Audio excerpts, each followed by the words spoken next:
Hey everyone, welcome back to another video here from Iron Goat Works.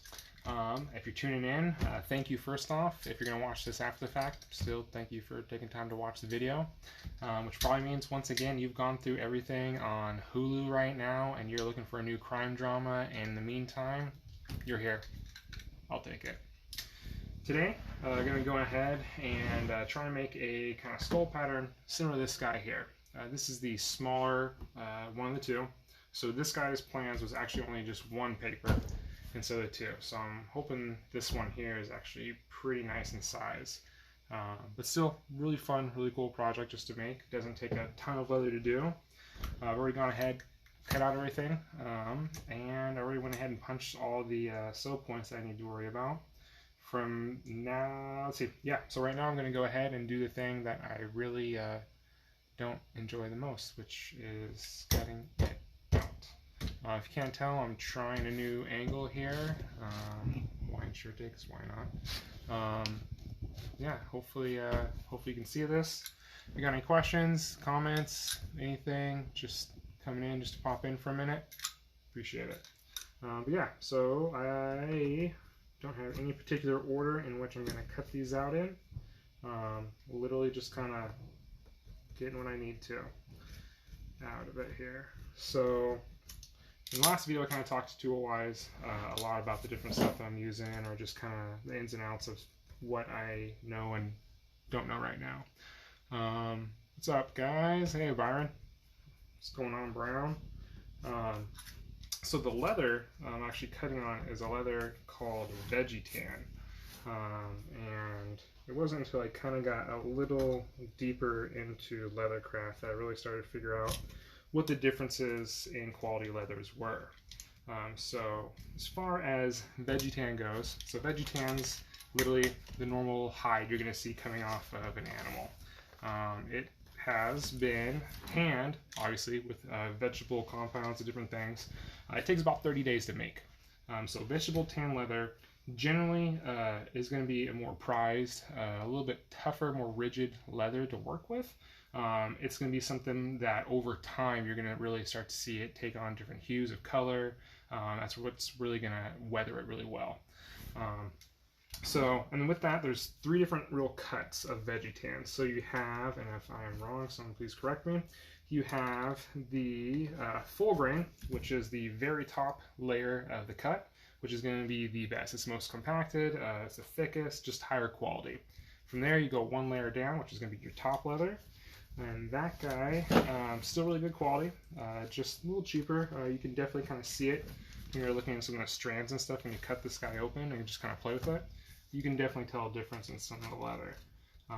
And then below that is the genuine leather, which was kind of a shocker for me, because I always assumed that since it was genuine, it'd be better. I mean, it's genuine. Shouldn't genuine leather be top quality leather? Unfortunately, it's not. It's like bottom. Well, not bottom. There's compressed leather, which is like sawdust of leather. Not nice. But yeah. So I got one of the eyes out. So all I'm using, just a simple box cutter here. Give him to run away.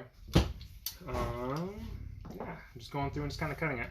Like I said in the last video, for me, this is the stuff I really don't enjoy. It just takes forever. There's nothing super like fun and exciting about it. I'm literally just slowly and hopefully methodically cutting away this leather, which even with the sharp knife, I think it's 4 to 5 ounce leather, so not super thick. But decent thickness for what we're doing. Even with that, can kind of be a little fun. When you start getting up into the higher ounce leathers, so when you're looking at making, like, say, a holster or a sheath or something, boots, something different, you're wanting to have something that's going to have a lot of use. You're going to need a lot of rigidity to it, if I can talk correctly today. You got to go with something heavier. So for like belts and stuff, I generally go with, depending on the design, between probably 6 to 7 ounce, just because I'm going to sandwich the two pieces together. Some people prefer that 9 to 10 ounce, which is, it's thick. That's what you want to do. But yeah, don't know what you guys are all up to today. Finished Oh, that's what I forgot to mention. Finished the bag from yesterday. So my wife's bag, I got it all knocked out, finished the stain. Still have a couple steps left. I still am waiting for my cream to come in, so that way I can kind of lather this and cream it down, and then the horsehair brush to kind of obviously make it look good. But just kind of a quick look here. This actually turned out fairly well. I'm kind of impressed with myself to a certain extent. So she wanted black on the outside of the bag, and then inside I did a gray, like kind of a dark gray tone to it. But all in all, for what it first try, could have been worse. No one died. Okay, enough of the side chatter. Anyways, going back to the skeleton here. So the plan, I actually, again, just found online, just kind of going through and just seeing what's out there for new fun things to try out. And then gravity happens, because that's cool. Anyways, as I was saying before, I was interrupted by my camera. I found the pattern online. You know, it was a couple bucks maybe. But it's just kind of something fun and different. Again, that I haven't done. And so many stitch points around here. A little different than what I'm used to, especially having to kind of form things together. Like you see in the back of this here. So this is a cross stitch. Unless I'm wrong, then someone correct me or not. Ouch. Yeah, well, yeah, it fell, dude. Come on. Yeah, so it kind of gives it this look of being patched together, as you can see there, which is kind of cool. I mean, a little bit of detail work to it. Burned lines in here, which I'll do on this one here too. This one's going to be for my wife again, until people want to start ordering from me. Nudge, nudge. So she's going to want kind of just a natural nude look, which is just going to be literally what you're seeing right there. It's still going to get some treatment done to it, so it will still kind of darken the leather once I put the balm and everything on it to kind of help protect it, but also kind of give a little shine to it. It's going to be cool. Hopefully, of course, unless I screw it up, then it won't be cool at all. But we shall see. Hey, Dexter, how you doing, dude? Long time no talk. Probably wondering what I am doing here on video, playing with leather and a knife. Yeah, so like I said, pattern, got online, and again, being new to this and still very much so learning, way easier to try and work with a pattern than try and figure out how to do that. Come on now, I'm not artsy. So working with something, again, saves time, saves leather, saves me from saying a lot of very bad words out loud that my son might hear on accident. Just all around easier for everybody. Because too, after this, you can always kind of shave it down however you want. You can alter it, whatever you really want to do. There we go. I just gotta love it when you don't get on the first pass too.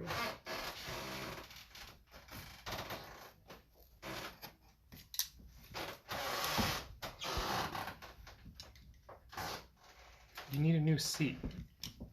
You know, that's like half a cow for your butt, dude. It'd literally be like a half a cow of hide to try and do a seat. Now, I'm not saying no. I'm just saying I've never done it. And it's a lot of leather to risk. But, yeah, dude.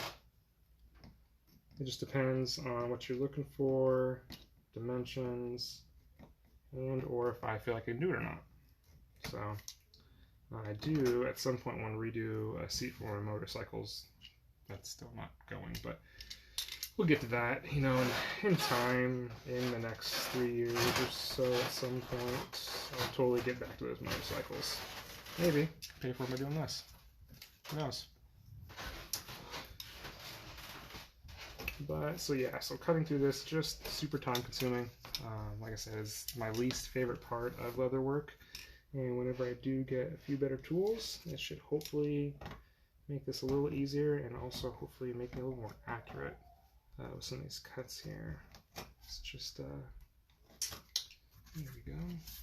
just a slow going thing here, just making sure you're not cutting too far and you don't want to get too close to any of the stitch holes you're going to do, because you cut through that stitch hole is done for. And sometimes it's probably not the best idea. Sometimes just very lightly I'll go ahead and flip it over and cut through something. Can't make a super accurate cut that way. What are you going to do? You got to do it.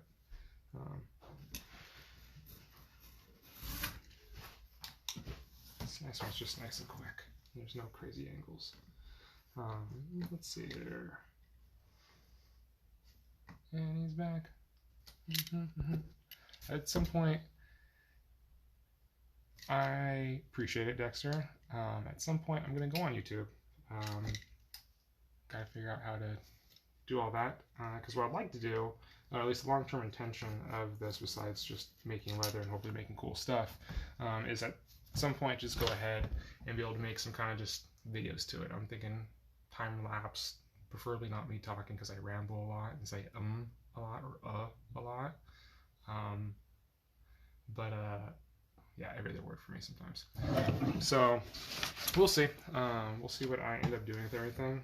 Hopefully people would enjoy it, because that'd be cool just to be able to do something that I'm enjoying and hopefully relax someone else, or if nothing else, just to have fun for everybody. Have fun doing it. Regardless, I'm going to be doing it until my wife says no.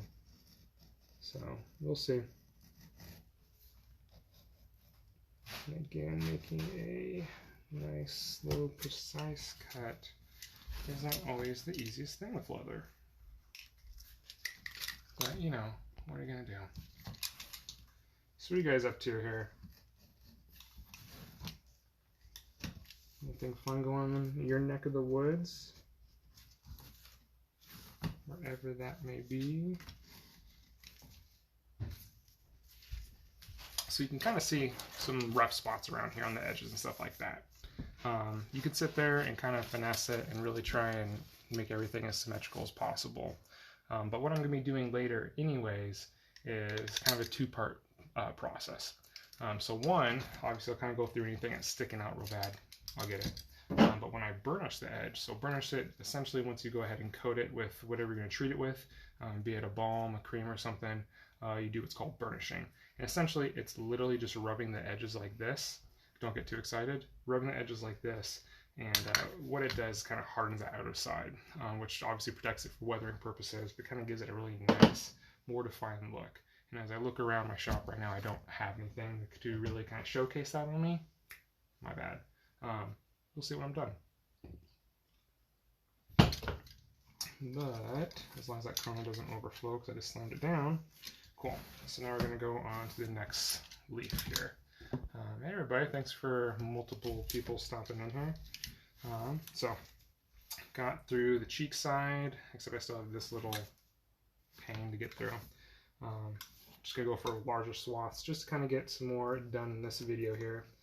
This is definitely not going to be a all-in-one video, because as soon as I get through some of this, the stitching part takes another probably hour or so to do, minimum, and then just the detail work is going to take me quite a bit. So as you can, like I said, so as you can kind of see in here, for the teeth and everything else, I used this guy here. Essentially, just a thin little knife that you put your finger on, and you use it to hopefully be able to make designs.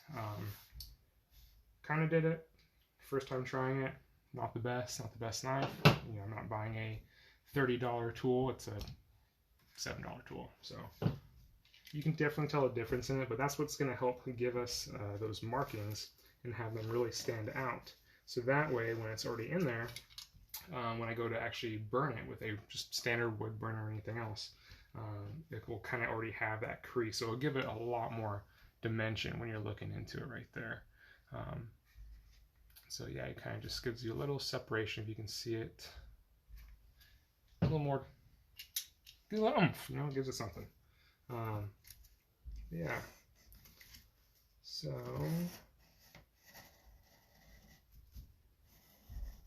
again, trying not to screw myself up, and make sure you guys can still see it, which is It's a going. There we go. So looking at seeing what's still connected. It's always this last little bit in the corners, I swear. I'm always being too delicate because I don't want to get in too close. Again, getting too close to the stitch marks. But I definitely need to make sure this is a clean cut, because coming back through, you don't want any remnants of the leather or anything sticking out, or it just, A, doesn't look good, B, it doesn't look good. I don't know, I just, aesthetically, there's probably other like actual reasons that I don't know about, but the aesthetics, what you're gonna do. So I'm just kind of cutting, not exactly on the cut lines, just a little bit outside of it, because I do generally sand it down. Now, I like to do a lot of hand sanding when I can, but this leather here, being the 4 to 5 ounce, it's fairly thin. It's not a super thick leather. I wish I had something to compare it to, but of course I don't, because, you know, I'm always prepared, so shucks. Anyways, still pretty thin, very malleable. I mean, you wet this down, let it dry, you make it into 1,001 shapes. Kind of made a little protective, what I'm calling COVID mask. Haven't finished it yet. Still need to connect the nose piece to it and do a little bit more darkening, because it sucks. I can't paint really well. But essentially, what you do is just lightly wet the leather. Some people submerge it. I don't do that. You don't, I mean, unless it's real thick, you don't need to. For this stuff, just lightly dab it with water, kind of form it slowly over time to how you want. And then once it's good, you're good to go. My son loves this thing. He picked the colors. I didn't. Little Iron Man-y for me.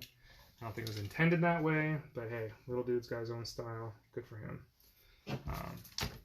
Okay, let's see what else I got going on here. Besides not having enough beer today. I can't really give you a solid reason on where I start cutting, why, or anything. Sometimes it makes sense to me, sometimes I just cut. Sometimes you just gotta start somewhere, I guess. No other real ideas, but, you know, gotta try it out, so. Let's see here. That out. So these are 2 pieces of paper put together. So I put a little tape down the middle, just obviously so it's not gonna separate on me. That being said, as soon as I cut down the middle, she's open. So let's see.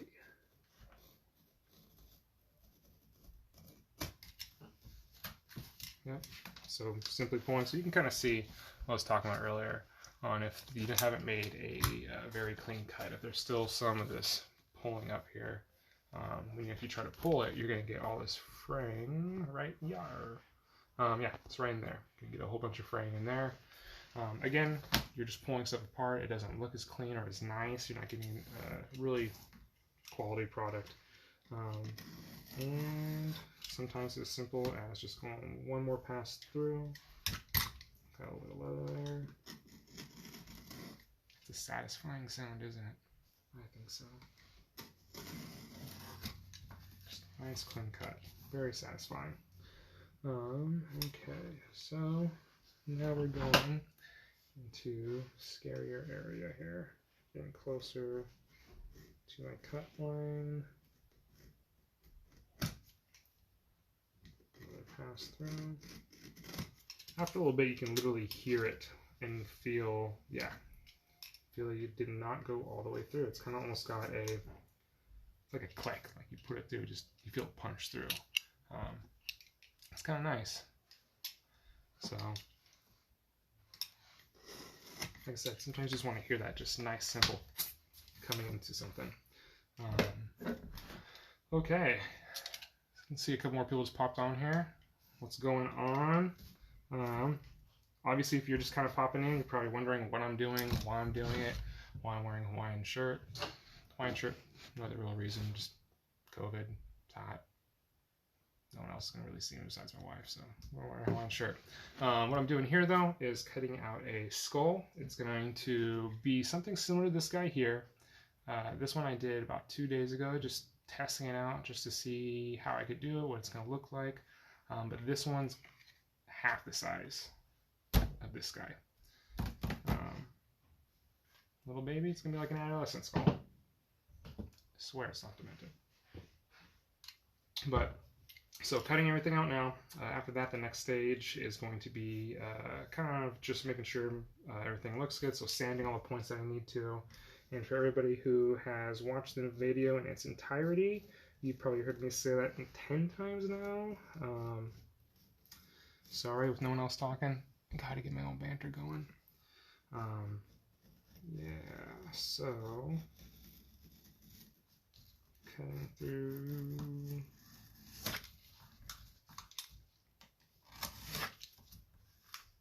That's good. Just a couple points on here. Let's just go from the beginning. And I don't need you anymore. Oh, a couple more people popping on. Stinky, Tyler. You're just listening to my voice. It's not as soothing as you probably want it to be. But just close your eyes. I'll tell you a bedtime story while we cut some leather. Actually, I'm not going to tell a bedtime story, because at some point it would get really inappropriate, and that's the last thing I need is like, oh, bedtime story being read while cutting leather. Not by a veteran. Don't do it. It'd be some like Major Payne stuff, but with like dragons and unicorns and like other mystical things for some reason, because that's where my brain goes. And lightsabers, because you need a lightsaber in every story. Okay,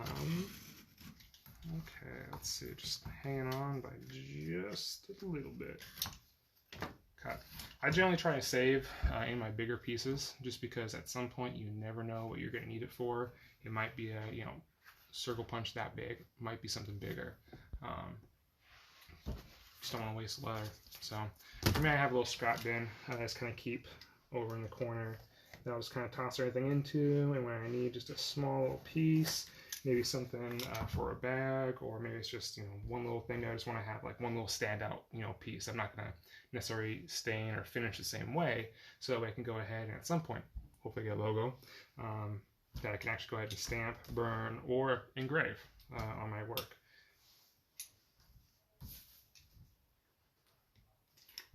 Where do I want to start?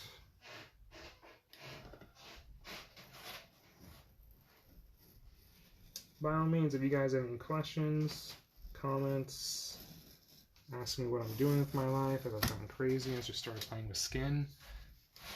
Hide, skin, it's a joke. Shoot it. Oh, as I talk, it looks like Major Payne story. Okay, someone got that. I'm glad someone in my generation got that.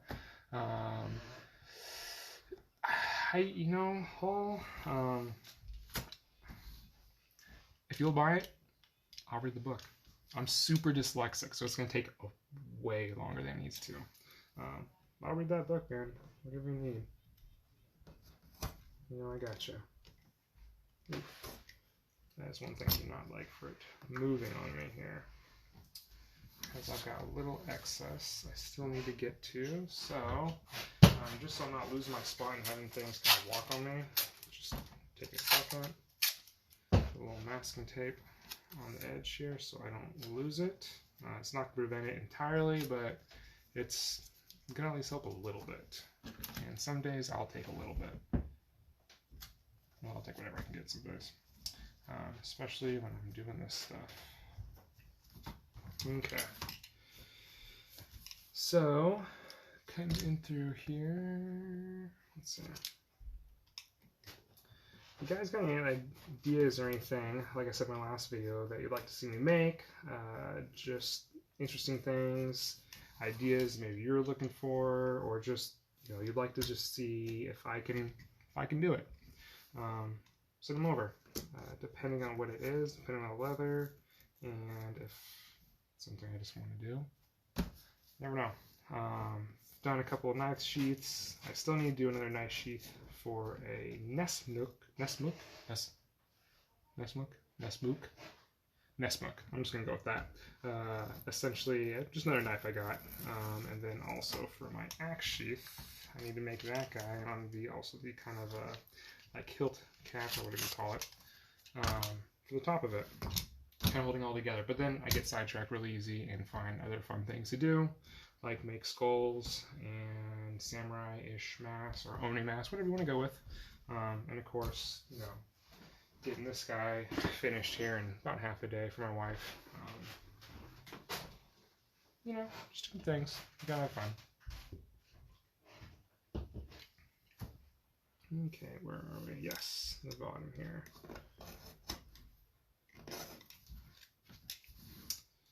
It is just a slow, time-consuming thing, cutting. And that is all this video, at this point, it's probably going to end up being, because by the time I get this cut out, it's probably going to be going on 20-30 minutes of a video of me just rambling. You want a wallet? What type of wallet? Send me an idea, or send me a picture of what you're looking for, because there's like 15 different wallets I could make you, dude. It just depends. I could even make you a purse, or Merce. Man purse. Would it be a Durse for a dude purse? I think there's a market in that. I don't know. Durse. I'm going to have to coin that. Yes. Anyone can start asking questions or anything, because my rambling is even kind of like getting out there. Then maybe tomorrow, if I have time, we'll see here. I'd like to do another follow-up video, again to this one, just another next steps of what this will look like. Today is going to be the cutting out. Probably, like I said, only that at this point. So this will be cutting out. And then tomorrow, I'm going to go ahead and kind of like get everything prepped, ready to go ahead, and then hopefully just get right into stitching. And just, yeah, see what we get out tomorrow. It's going to be a busy one.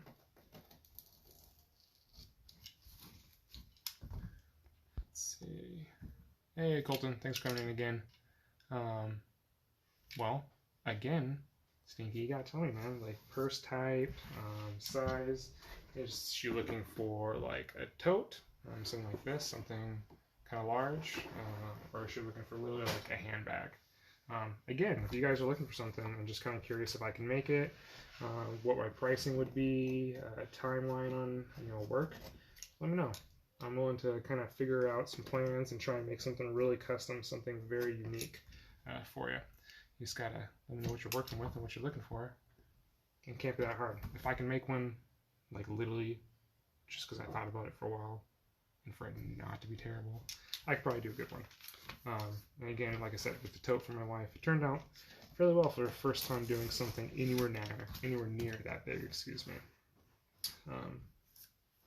Yeah, just a slow going processes of just trying to figure out how to do things. It seems like a lot of different aspects of leather craft is really just the finesse that you can instill in what you're doing. I mean, there's guys who could do everything with, I swear, like 3 tools, and I'm sitting here with a box of tools, and I couldn't get near their work. It is really something that takes time to figure it out, and really just play with it. But again, it is just a very fun, very relaxing for me kind of thing to get into and just figure out. Could just be, I don't know, playing video games or something like that, but it just isn't as fun. For me to be down here making something with my hands, doing something, to me it's a lot more enjoyable, even if I'm wearing a Hawaiian shirt and drinking Corona when I'm doing it. And that's always enjoyable, let's face it. Who doesn't want a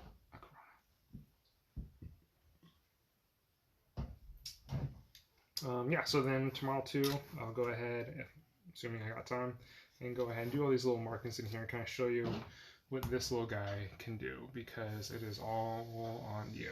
It is all, again, your own capabilities, finesse, experience, and screw-ups. Because Lord knows I make them in this.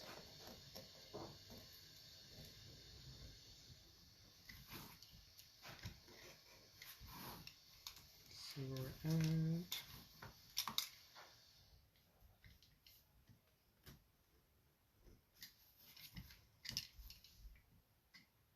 Probably can't see this too well. Let's try a different angle.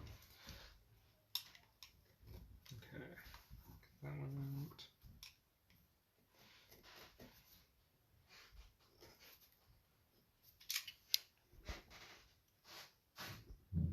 Hey, Norman. cut, I guess. I think this last little cut right through here. Sometimes it's kind of difficult to see what exactly you have left and where it's at. And so then I make 50,000 cuts, figuring that out. There we go. So you can kind of see it start to take form here. Got majority of it out. From here, I'm just going to finish it. And then hopefully tomorrow, the next day, I'll go ahead and we'll sit down and make another video of what we're doing next with everything. So we'll go over the stitch job, everything in here, my swivel knife coming in for the other cuts that I'm going to be doing, as well as some wood burning. So for now, thank you guys for checking me out. Thanks for watching what I'm doing. Thanks for listening to my annoying voice. Have a good one. Check back in later. Thank you.